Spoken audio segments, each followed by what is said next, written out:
What is the longest ban you've ever got for leaving a video game? 10 minutes, 30 minutes? Well, some developers, they went way beyond that. Welcome to ChaosGaming, everybody. Today, we are going to be checking out some of the biggest and most punishing video game bans ever recorded.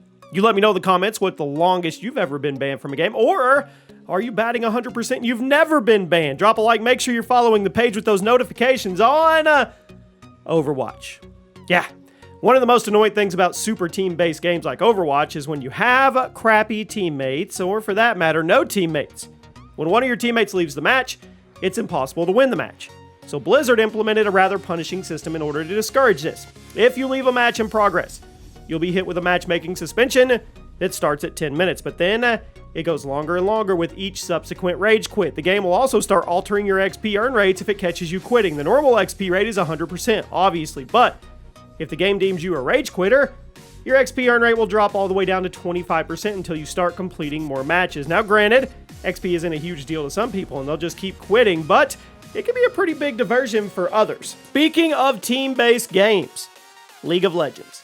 League is perhaps one of the most annoying things to play when teams aren't even. Riot Games did their best to keep people from disconnecting when a match isn't going their way. If you leave a game before it's over, the system will automatically suspend you for matchmaking for 6 minutes. Now, this doesn't sound crazy, but if you quit again, that suspension will go up to 15 minutes, and it will only climb higher and higher from there. Then, if you can't stop rage quitting, the game will start subtracting league points from your account, starting with 3 at a time and then jumping up to 10 at a time. And once your suspension is up, you have to go earn those points all over again, which that can take forever depending on how many you lost. So yes, don't rage quit League of Legends. Just take the L and move on. Now you're going to see an ongoing theme in this video, and that's ranked modes being super punishing to leavers.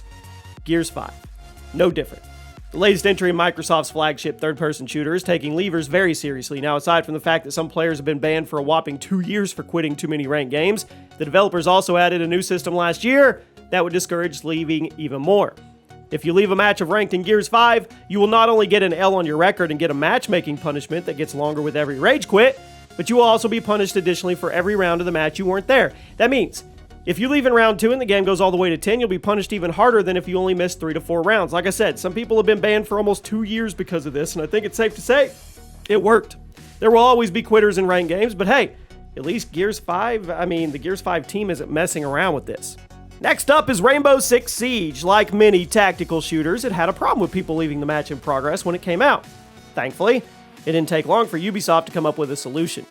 In this team-based FPS, you leave a ranked game in progress, it will warn you that you're going to be punished. If you still choose to leave a game, you'll be hit with 2 smacks on the wrist. Firstly, you'll be banned from matchmaking for 15 minutes. Secondly, and perhaps more importantly, the game will put a cap on how much renown you can earn. Yeah, for those who don't play Siege, that's your currency to earn in the game, and then you can use that for new character skins, stuff like that. If you quit the game in progress, you're not only going to get banned from matchmaking, but you're also not going to be earning any more monies until you get your account back. That's a good one. How about Animal Crossing? Now, it's not a ban per se. I had to put it on the list though because it's funny. Back in the original Animal Crossing, there were a few exploits that you could do in order to make the game a little easier.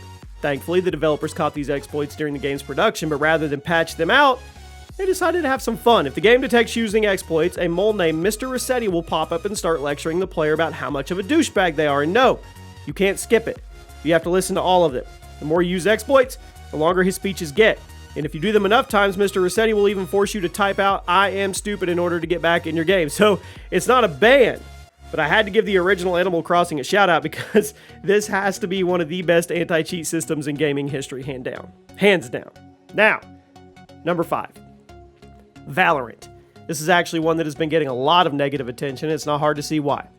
Valorant is a tactical multiplayer shooter similar to Counter-Strike. Teamwork is necessary, communication is key. However, because of the competitive nature of the game, Riot Games decided to be really harsh with disconnection penalties. If you disconnect from one match in progress, you will be hit with a 4-hour suspension, and that's just your first infraction. So why would that get negative attention? Well, because you get a 4-hour suspension if you disconnect from a game for any reason. Game crash, ban, server, ban, game times you out for a reason, no reason, ban. Meanwhile, people throw games or reverse boost themselves, they're okay, and they don't get punished. People have been complaining about Valorant's zero-tolerance disconnection penalties for months, and hopefully they get that ironed out. Obviously, you want to discourage people from disconnecting, but when you get banned for something that you had no control over, that's rough, and we've all been disconnected and couldn't do anything about it. Next up, Marvel vs. Capcom 3. One of the biggest fighting games of the 2010s. It launched in 2011. It was a great revival of the series for a few years before it died again. But unfortunately, when the game came out, there was an exploit where disconnecting your system from the internet would void the match you were in, which prevented it from being logged as a win or a loss. I used to do this in StarCraft. It was how I was upset way back in the day. Once this was discovered, people started unplugging their Ethernet cord when they were about to lose. It allowed them to pad their stats by only recording wins. Now, it didn't take long for Capcom to get wind of this, and they implemented a pretty crazy counter. If you were caught using the exploit, Capcom would put you into a secret matchmaking bracket where only the rage quitters would play. It thus forced them to just rage quit against each other over and over while the legitimate players could play. So no, your account wasn't banned, but you were caught using exploits. You were just going to be playing other people who were cheaters too. Let's stick with fighting games. Dragon Ball FighterZ. This game was a surprise hit, and it still has a pretty active community to this day. And in a time where good new fighting games are rare, Z was a nice breath of fresh air. But like many fighting games, people were initially doing anything they could to pad that win-loss ratio, including rage quitting before the fight ended. Well, they weren't having any of that, and in August of 2020, they implemented a new system that would help discourage this behavior. Under this new system, players who deliberately disconnected from matches would be hit with a 7-day suspension from playing online. That's crazy. That's absolutely crazy. One more fighting game. Street Fighter V. Now, when you're one of the biggest fighting game esports ever, you take a lot of precautions to keep people from cheating. Street Fighter V has some of the harshest quitter penalties I've ever seen in a ranked mode, and that's probably a good thing. Rage quitting is a common way for people to pad those win-loss ratios in ranked games, but if Capcom catches you, you're about to get it. Not only will you get a 24-hour suspension from matchmaking, but you will lose 1,000 league points that you'll have to earn back once your suspension is up.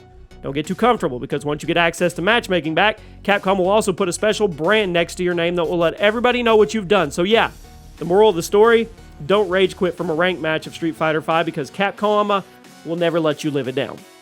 And then number one today, VAC bans on Steam. This is Valve's personal anti-cheat system they call the VAC system. Valve anti-cheat. And that's what the company used to keep Steam clean as possible. Now, basically, if you're caught cheating in a multiplayer game on Steam and it gets reported to Valve, they'll hit your account with the VAC ban, which means every single game that uses the VAC system will ban you. That's right. You can cheat in one game, then get banned in a whole lot of them. There's currently over 600 games on Steam using this, and just about every popular multiplayer game is on the list. Plus, Valve will slap a label on your account letting everybody know that you're a douchebag and how many times you've been VAC banned, which will be a dead giveaway for other players to stay away from you. I mean, it's a great system to keep Steam clean and healthy, and if you ask me, it's the most punishing anti-cheat system on the market right now. I mean, can you think of any other system that will ban you from over 600 games because they caught you cheating in one? I don't think so. There you have it. Those are some of the most punishing game ban systems out there. Let me know if you've ever been banned. Circle of Trust, and I'll see you soon.